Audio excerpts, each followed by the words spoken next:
అందరికీ నమస్కారం.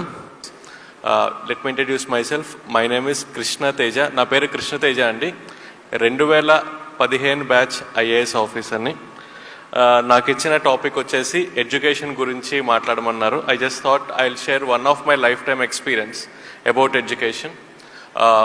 అందరిలానే నేను 10th టాపర్నయ్యాను, ఇంజనీరింగ్ టాపర్నయ్యాను. 10th ఇంటర్మీడియట్ ఇంజనీరింగ్ టాపర్న అయిన తర్వాత ఆంధ్రాలో ప్రతి స్టూడెంట్లానే నాకు కూడా ఒక మల్టీనేషనల్ కంపెనీలో లక్షల్లో శాలరీతో ఒక మంచి జాబ్ వచ్చింది. నేను చాలా హ్యాపీగా జాబ్ చేస్తున్న టైంలో ఆ దేవుడు నాకు ఒక రూమ్మేట్ని ఇచ్చాడు. నిజం చెప్పాలంటే మా రూమ్మేట్కి అనమాట ఐఏఎస్ అవ్వాలన్న ఒక కోరిక. ఒకరోజు మా రూమ్మేట్ నాతో చెప్పాడు, తేజ నాకు ఐఏఎస్ అవ్వాలని ఉంది అని చెప్పాడు. నేను వెంబటనే ఏంటి ఐఏఎస్ అని అడిగాను. వెంబటనే వాడు నాతో అన్నాడు, జిల్లా కలెక్టర్ అవ్వాలని ఉంది అన్నాడు. నేను అప్పుడు వాడిని అడిగా, ఏంటి దాని ప్రత్యేకత, ఇక్కడ నీకు మంచి శాలరీ వస్తుంది కదా అంటే, అప్పుడు ఫస్ట్ టైం వాడు చెప్పాడు, ఒక ఐఏఎస్ అవుతే, ఒక జిల్లా కలెక్టర్ అవుతే జనాలకి ఏ విధంగా సేవ చేయొచ్చు అని చెప్పేసి. వాడు నిజం చెప్పాలంటే నన్ను మోటివేట్ చేసి వాడితో పాటు నన్ను కూడా తీసుకువెళ్ళి ఒక కోచింగ్ ఇన్స్టిట్యూట్లో ఐఏఎస్ చదవటం కోసం జాయిన్ చేశాడు. నేను వాడు ప్రతిరోజు ఈ ఐఏఎస్ కోసం కోచింగ్ ఇన్స్టిట్యూట్కి వెళ్ళి చదువుకొని రావటం జరిగింది. నేను ఎప్పుడైతే రోజు ఐఏఎస్ కోచింగ్కి వెళ్ళి వస్తున్నానో నాకు చిన్నగా అర్థమైంది, ఐఏఎస్ ఒక ఉద్యోగం కాదు, ఒక సేవ అని. నేను కూడా చాలా నీట్గా, చాలా కాన్సన్ట్రేటెడ్గా ఐఏఎస్ ఎగ్జామ్కి చదవటం మొదలుపెట్టాను. అలా ఫస్ట్ టైం నేను ఐఏఎస్ ఎగ్జామ్ రాశాను. నేను ఫెయిల్ అయ్యాను. నేను ఫెయిల్ అయినప్పుడు నేను అనుకున్నాను, నాకు జాబ్ చేసే టైంలో బాగా చదువుకోవటానికి టైం దొరకపోవటం వల్ల నేను ఫెయిల్ అయ్యాను అనుకొని నేను జాబ్ రిజైన్ చేసి నెక్స్ట్ 1 year మొత్తం 24 గంటలు ఐఏఎస్ కోసమే ప్రిపేర్ అయ్యి సెకండ్ టైం నేను ఐఏఎస్ ఎగ్జామ్ రాశాను. సెకండ్ టైం నేను ఫెయిల్ అయ్యా. సెకండ్ టైం ఫెయిల్ అయినప్పుడు నేను అనుకున్నాను, నేను 10th టాపర్ని, ఇంటర్మీడియట్ టాపర్ని, ఇంజనీరింగ్ టాపర్ని, నేను ఎలా ఫెయిల్ అవుతాను, ఇది ఒక బ్యాడ్ లక్ అయ్యి ఉంటుందని చెప్పి ఇంకొక సంవత్సరం 24 గంటల ఐఏఎస్ కోసం చదివి ఇంకొక సంవత్సరం చదివిన తర్వాత 3వసారి ఐఏఎస్ ఎగ్జామ్ రాశా. 3వసారి కూడా నేను ఫెయిల్ అయ్యా. మీరందరూ అబ్జర్వ్ చేస్తే ఆ దేవుడు నాకు జీవితంలో 3 పెద్ద సక్సెస్లు ఇచ్చాడు. 10వ తరగతి పెద్ద సక్సెస్ అయింది, ఇంటర్మీడియట్ పెద్ద సక్సెస్, ఇంజనీరింగ్ పెద్ద సక్సెస్. వెంబటనే అదే దేవుడు నాకు జీవితంలో 3 ఫెయిల్యూర్స్ కూడా ఇచ్చాడు. ఐఏఎస్ 1వసారి ఫెయిల్ అయ్యాను, 2వసారి ఫెయిల్ అయ్యాను, 3వసారి ఫెయిల్ అయ్యాను. ఎంత తెలియగలవాడికైనా 3 సార్లు ఫెయిల్యూర్ వచ్చిన తర్వాత వాళ్ళలోని కాన్ఫిడెన్స్ లెవెల్స్ అంతా కిందకి వెళ్ళిపోతాయి, వాడి మోటివేషన్ లెవెల్స్ అంతా కిందకి వెళ్ళిపోతాయి. నాకు అసలు అర్థం కాలేదు, నేనేంటి, నాకేంటి 3 సార్లు ఫెయిల్యూర్ రావటం ఏంటి అని చెప్పేసి. దాదాపు 1 నెల నాలో నేను చెక్ చేసుకున్నాను, ఎందుకు నాకు ఈ ఫెయిల్యూర్ వస్తుంది అని చెప్పేసి. ఆ నెల రోజుల్లో నాలో నాకు ఒక తప్పు కూడా కనిపించలేదు. తర్వాత ఇంకొక నెల రోజులు నా ఫ్రెండ్స్ ఇంటికి వెళ్ళి ఫ్రెండ్స్ని అడిగాను అనమాట, అరే మీకు తెలుసు కదా నేను ఐఏఎస్ ప్రిపేర్ అవుతున్నాను, మీకు తెలుసా నేను ఎందుకు ఈ ఎగ్జామ్లో ఫెయిల్ అవుతున్నాను అని అడిగా. ఫ్రెండ్స్ అందరు నాతో ఉంటారు, తేజ నువ్వు తెలియగలవాడివి, నీకు బాగా గుర్తుంటాయి, నీకు కాన్సెప్చువల్ క్లారిటీ చాలా ఎక్కువ, మాకు అర్థం కావట్లేదురా నీకు ఎందుకు ఫెయిల్యూర్ వస్తుందో అని చెప్పారు. దాదాపు 1 నెల నాకు నేను పరిశీలించుకుంటే నాకు ఒక తప్పు కనిపించలేదు. ఇంకొక నెల నా స్నేహితులను అడిగినా నాకు ఒక తప్పు కనిపించలేదు. ఇంక నేను ఒక డెసిషన్కి వచ్చాను, ఐఏఎస్ నాకు రావటం కొంచెం కష్టమే అని చెప్పేసి. ఆ డెసిషన్కి వచ్చిన తర్వాత నేను ఒక ఐటీ కంపెనీకి జాబ్ కోసం అప్లై చేశాను. నాకున్న యూనివర్సిటీ క్రెడెన్షియల్స్కి నాకు వెంబటనే ఐటీ కంపెనీలో మంచి జాబ్ కూడా వచ్చింది. నాకు ఈ జాబ్ వచ్చిన విషయం నేను నా ఫ్రెండ్స్ అందరికీ ఫోన్ చేసి చెప్పానమాట, అరే ఇంకా నేను ఐఏఎస్ ఎగ్జామ్ రాయట్లేదు, ఐటీ జాబ్కి తిరిగి వెళ్ళిపోతున్నాను అని చెప్పేసి. నేను ఎప్పుడైతే ఈ విషయం నా ఫ్రెండ్స్కి చెప్పానో నా ఫ్రెండ్స్ నుంచి ఈ విషయం నా శత్రువులకు కూడా వెళ్ళింది, నా ఎనిమీస్కి కూడా తెలిసింది. నెక్స్ట్ డే మార్నింగ్ ఒక 6:30-7కి 3 నన్ను చూడటానికి నా రూమ్కి వచ్చారు. వాళ్ళు బెల్ కొట్టారు, నేను డోర్ ఓపెన్ చేశాను. నిజం చెప్పాలంటే వచ్చింది 3 శత్రువులు.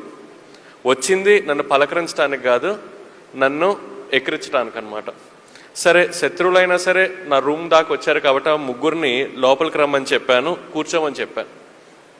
అందులో ఫస్ట్ శత్రువు నాతో కూర్చున్న తర్వాత, తేజ నువ్వు చాలా మంచి పని చేసావు, నీకు ఐఏఎస్ రావటం కష్టమే, నీకు ఐటీ జాబ్ చాలా కరెక్ట్ అన్నాడు. నేను ఓకే అని చెప్పాను. రెండో శత్రువు అన్నాడు, తేజ నీకు ఐఏఎస్ అసలు రాదు, నీకు ఐటీ జాబే కరెక్ట్ అన్నాడు. నేను సరే అన్నా. మూడో శత్రువు అన్నాడు, తేజ నీకు ఐటీ జాబ్ కరెక్ట్ అన్నాడు. నేను సరే అన్నా. ఆ ముగ్గురు శత్రువులు నాతో మాట్లాడిన తర్వాత నేను ఆ ముగ్గురితో చెప్పాను, నాకు తెలుసు నాకు ఐఏఎస్ రావటం కష్టమే అని. కాకపోతే నాకు అర్థం కానిది ఏంటంటే ఎందుకు నాకు ఐఏఎస్ రావటం కష్టం అని.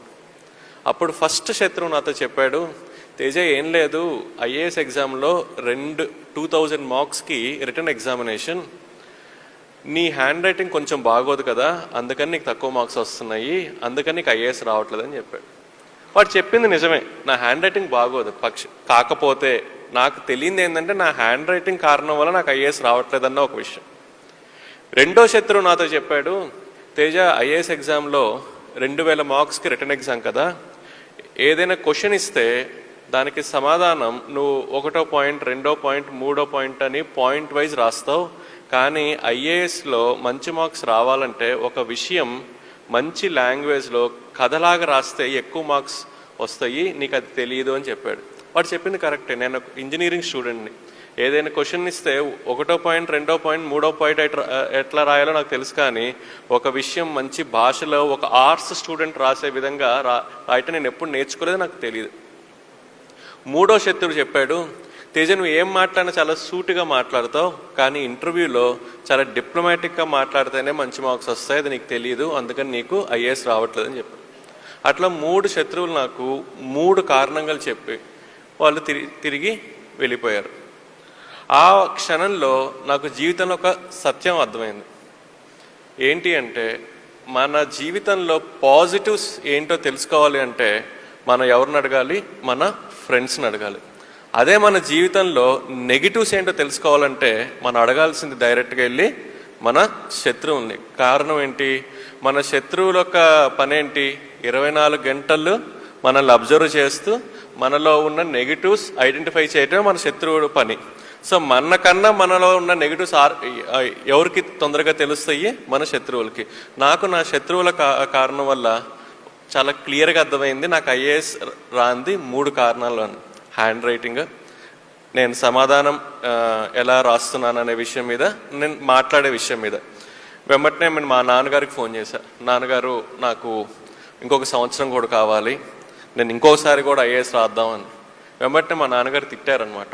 ఇంకేంటి 3 సార్లు నువ్వు ఫెయిల్ అయ్యావు, ఇంకా నువ్వు రిస్క్ తీసుకోవద్దు, వెళ్ళి జాబ్లో జాయిన్ అవ్వు అని చెప్పి. తర్వాత మా అమ్మకి ఫోన్ చేశా, మా అమ్మ కూడా తిట్టింది. అప్పుడు నేను మా అక్కకి చేసి మా అక్కని అడిగా, అక్క అమ్మని నాన్నకి కన్విన్స్ చేసి నాకు 1 సంవత్సరం ఇప్పించు, దాని తర్వాత మీరేం చెప్తే అది చేస్తా అని చెప్పా. మా అక్క మా అమ్మ మా నాన్నని కన్విన్స్ చేసి నాకు 1 సంవత్సరం నాకు ఇప్పించింది. అట్లా నా చేతికి 1 సంవత్సరం టైం వచ్చింది. 3 కారణాలు వచ్చాయి. ఫస్ట్ కారణం హ్యాండ్ రైటింగ్. నేను హ్యాండ్ రైటింగ్ కోసం వెతుకుతున్న సమయంలో ఒక రోడ్డు మీద ఒక ఇంటి ముందు ఒక బోర్డు ఉంది, ఇక్కడ హ్యాండ్ రైటింగ్ నేర్పబడును అని చెప్పి. నేను బండి తీసుకెళ్ళి అక్కడ ఆఫ్ చేసి బెల్ కొట్టాను. ఒక టీచర్ బయటకు వచ్చింది. నేను ఆ టీచర్ని అడిగాను, టీచర్ నాకు హ్యాండ్ రైటింగ్ నేర్పిస్తారా అని అడిగాను. వెంబటి నా టీచర్ అంది, ఇబ్బంది లేదండి, మీ అబ్బాయినో అమ్మాయినో తీసుకురండి, నేను నేర్పిస్తానంది. సో నేను అన్నాను, మా అబ్బాయికో అమ్మాయికో కాదండి, నాకు హ్యాండ్ రైటింగ్ నేర్చుకునే ఆమె షాక్ అయింది. ఇదేంటి 6 అడుగులుండి 25 వయసు ఉండి ఒకడు వచ్చి నేను హ్యాండ్ రైటింగ్ నేర్పించమంటున్నాడు అని చెప్పి. నేను ఆ టీచర్కి అర్థమయ్యే విధంగా చెప్పా, టీచర్ నేను ఇట్లా ఐఏఎస్ అవుదాం అనుకుంటున్నాను, నా హ్యాండ్ రైటింగ్ కొంచెం బాగోదు, so I want to improve my hand writing అని. ఆమె నాకు 1 నెల రోజులు హ్యాండ్ రైటింగ్ నేర్పించింది. తర్వాత సంవత్సరం ప్రతిరోజు 2 గంటలు నేను హ్యాండ్ రైటింగ్ మాత్రమే ప్రాక్టీస్ చేశాను. ఈరోజు నేను నా ఆఫీస్లో నేను ఏమైనా ఫైల్ మీద రాస్తే మా క్లర్క్ కానీ నాతో పనిచేసే వాళ్ళు కానీ అడుగుతారు, సార్ ఇది ప్రింట్అవుటా హ్యాండ్ రైటింగ్ అని చెప్పి. ఆ విధంగా నేను నా హ్యాండ్ రైటింగ్ని మార్చుకున్నాను. రెండోది, ఒక సమాధానం ఒక ఆన్సర్ ఎలా రాయాలనే విషయం. ఆల్రెడీ ఐఏఎస్ వచ్చిన ఒక మేడం ఉంది, బాలలత మేడం అని చెప్పేసి. నేను ఆ మేడం ఇంటికి వెళ్ళి, మేడం నాకు ఒక క్వశ్చన్కి ఆన్సర్ ఎలా రాయాలో గైడ్ చేస్తారా అని అడిగాను. మేడం రేపు రా అంది. నేను రేపు వెళ్ళి మేడంని కలిసా. మళ్ళీ రేపు రా అంది. మళ్ళీ నెక్స్ట్ డే వెళ్ళి మేడంని కలిసా. అట్లా 1 వీక్ మేడం నెక్స్ట్ డే అంది. నేను మేడం చెప్పిన స్థలంలో మేడం చెప్పిన సమయానికి వెళ్ళి మేడంని కలిసా. 7వ రోజు మేడం చెప్పింది, కృష్ణ నాకు అర్థమైంది నువ్వు ఒక కమిటెడ్ స్టూడెంట్ అని, నేను ఒక పని చేస్తా, నేను నీకు 365 ఎగ్జామ్స్ పెడతాను, ప్రతి ఎగ్జామ్ 3 గంటలు, ప్రతి ఎగ్జామ్ ఎర్లీ మార్నింగ్ 4ంటికి మా ఇంటికి వచ్చి రాయాలి. నువ్వు 4ంటికి వచ్చి 7 దాకా రాయాలి. ఏదైనా కారణం వల్ల నువ్వు ఒక ఎగ్జామ్ రాయకపోయినా, ఒక ఎగ్జామ్ లేట్గా రాసినా అది నీ లాస్ట్ ఎగ్జామ్ అవుతుందండి. సో నేను మేడం చెప్పిన విధంగా 1 సంవత్సరం ప్రతిరోజు మేడం ఇంటికి 4ంటికి వెళ్ళి 3 గంటల ఎగ్జామ్ 365 రోజులు రాశాను. నేను 365 రోజులు ఎప్పుడైతే ఎగ్జామ్ రాశానో ఆటోమేటిక్గా ఒక సమాధానం మంచి భాషలో కథలాగా ఎలా రాయాలో నాకు అర్థమైపోయింది. అదేవిధంగా నా మాట తీరు మార్చుకోవటం కోసం ఆల్రెడీ ఐఏఎస్ చదువుతున్న పిల్లలకి నేను కోచింగ్ ఇవ్వటం మొదలుపెట్టాను కోచింగ్ ఇన్స్టిట్యూట్లో. నేను ఎప్పుడైతే పిల్లలకి టీచర్గా అయ్యి కోచింగ్ ఇవ్వటం మొదలుపెట్టానో నాకు వెంబటిన అర్థమైంది ఒక విషయం, ఎదురు వ్యక్తికి బాగా అర్థమయ్యే విధంగా ఎలా మాట్లాడాలని. అట్లా 1 సంవత్సరంలో నేను ఈ 3 కారణాలని ఓవర్కమ్ చేసి 4వసారి ఐఏఎస్ కోసం ప్రిలిమ్స్ ఎగ్జామ్ రాశాను, క్లియర్ చేశాను. మెయిన్స్ ఎగ్జామ్ రాశాను, క్లియర్ చేశాను. అండ్ ఇంటర్వ్యూలో పార్టిసిపేట్ చేశాను, క్లియర్ చేశాను. I got all India 66 rank. So దాని తర్వాత I got Kerala cadre. So first 9 years I have to work in Kerala. అలా నేను అలపిలో 2 years సబ్ కలెక్టర్గా పనిచేశాను. తర్వాత 4 years కేరళ టూరిజం డైరెక్టర్గా. I was the youngest director general of Kerala tourism and the longest surviving director general of Kerala tourism for 4 years. దాని తర్వాత I worked in Alleppey and then I worked in Thrissur. Currently I'm working in Thrissur as district collector. So మీ అందరికీ తెలుసు IAS జీవితంలోనే చాలా important అయిన post జిల్లా collector అన్న పోస్ట్. నేను 2015లో ఐఏఎస్ అయినప్పటి నుంచి నేను బాగా ఎదురు చూస్తున్న ఒక నిమిషం, నేను ఎప్పుడు జిల్లా కలెక్టర్ అవుతాను అని చెప్పేసి. అట్లా 2015 నుంచి నేను ఎదురు చూస్తుంటే 2022 ఆగస్టు 2వ తారీఖు నాకు ఈవినింగ్ 7:30కి ఒక ఫోన్ వచ్చింది, రేపొద్దున వెళ్ళి అలపిలో జిల్లా కలెక్టర్గా ఛార్జ్ తీసుకో అని చెప్పేసి. అట్లా ఆగస్టు 3వ తారీఖు 2022 నేను ఆలప్పుడలో జిల్లా కలెక్టర్గా ఛార్జ్ తీసుకున్నాను. జిల్లా కలెక్టర్గా ఛార్జ్ తీసుకున్న తర్వాత నేను బాగా ఈగర్గా వెయిట్ చేస్తున్న ఒక క్షణం, నేను జిల్లా కలెక్టర్ అన్న పోస్ట్లో సైన్ చేయబోతున్న ఫస్ట్ ఫైల్ ఏదై ఉండొచ్చు అని చెప్పేసి. అట్లా బాగా ఈగర్గా వెయిట్ చేస్తున్నప్పుడు ఒక క్లర్క్ ఒక ఫైల్ పట్టుకుని ఒక క్యాబిన్లోకి వచ్చింది. నేను క్లర్క్ని అడిగాను ఏంటి ఆ ఫైల్ అని చెప్పేసి. అప్పుడు ఆ క్లర్క్ చెప్పింది, సార్ వర్షాలు పడుతున్నాయి కదా, రేపు పిల్లలకి హాలిడే ఇచ్చే ఫైల్ సార్ అంది. సో నా జీవితంలో జిల్లా కలెక్టర్గా నేను సైన్ చేసిన ఫస్ట్ ఫైల్ ఏంటయ్యా అంటే పిల్లలకి హాలిడే డిక్లేర్ చేయటం. నార్మల్లీ పిల్లలకి హాలిడే ఇస్తేనే వాళ్ళు భయంకరంగా సంతోషంగా ఫీల్ అవుతారు. అది ఫస్ట్ ఫైల్, ఫస్ట్ సిగ్నేచరే హాలిడే ఇస్తే they were very very happy. So జిల్లా కలెక్టర్ ఫస్ట్ ఫైలే పిల్లలకి హాలిడే డిక్లేర్ చేయటం అనేది ఒక పెద్ద న్యూస్ అయిపోయింది అనమాట. సో అలపిలో ఉన్న పిల్లలందరూ నన్ను చాలా హ్యాపీగా థ్యాంక్ యూ కలెక్టర్ మామయ్య అని చెప్పేసి ఫేస్బుక్లో they started sharing their happiness that I declared a holiday to them. అట్లా ఒక 2 weeks తర్వాత ఒక అమ్మాయి నన్ను చూడటానికి వచ్చింది. నేను అడిగాను ఏంటమ్మాయి ఇంటికి వచ్చావు అంటే, అమ్మాయి చెప్పింది అందరం మిమ్మల్ని కలెక్టర్ మామయ్య అని పిలుస్తున్నారు కదా, సో నేను కూడా ఒక చనువు తీసుకొని మిమ్మల్ని ఒక సహాయం కోసం వచ్చాను అంది. ఏం సహాయం కావాలి అన్నాను. అప్పుడు అమ్మాయి నాతో చెప్పింది, మా నాన్నగారు కోవిడ్ టైంలో చనిపోయారు, నాకు నర్సింగ్ చదువుకోవాలని చెప్పి చాలా కోరిక, కానీ మా అమ్మకి నర్సింగ్ ఫీ పే చేసే స్థితి ఈరోజు ఈ నర్సింగ్కి ఫీ పే చేసే పరిస్థితి ఈరోజు మా ఇంట్లో లేదు అని చెప్పింది అనమాట.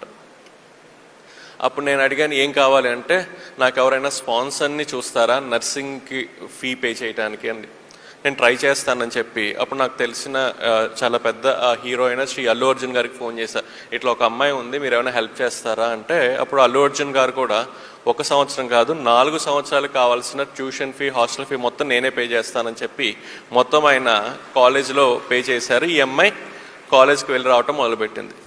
మీకు తెలుసు కదా, అల్లు అర్జున్ గారు సహాయం చేశారంటే అది ఆబ్వియస్లీ ఇంకా పెద్ద న్యూస్ అయిపోతుంది. సో అది కేరళ మొత్తం పెద్ద న్యూస్ అయిపోయింది అనమాట.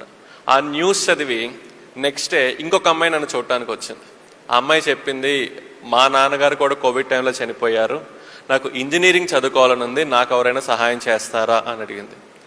ఆ టైంలో నాకు ఒక విషయం అర్థమైంది ఏంటంటే, పిల్లలు నన్ను ఊరికే కలెక్టర్ మామయ్య అని పిలవట్లేదు, వాళ్ళు నాతో చెప్తున్నారు మా అమ్మ మా నాన్న తర్వాత మమ్మల్ని చూసుకునే రెస్పాన్సిబిలిటీ మీకు ఉంది అని చెప్పడానికి వాళ్ళు నన్ను అలా పిలుస్తున్నారన్న విషయం నాకు అప్పుడు అర్థమైంది. అప్పుడు నేను నా మనసులో ఒక మాట అనుకున్నాను, నేను అలపికి జిల్లా కలెక్టర్గా ఉన్న టైంలో అలపిలో ఎంతమంది పిల్లలకైతే కోవిడ్ టైంలో అమ్మా నాన్న చనిపోయారో వాళ్ళందరికీ వాళ్ళు చదువుకునేదాకా స్పాన్సర్ని ఐడెంటిఫై చేసి ఇస్తాను అని చెప్పేసి నేను ఆ మనసులో ఆ మాట అనుకున్నప్పుడు నాకున్న ఒక ఊహ ఏంటంటే ఒక 20-30 మంది పిల్లలకి అయి ఉంటారు అమ్మ నాన్న చనిపోయిందని.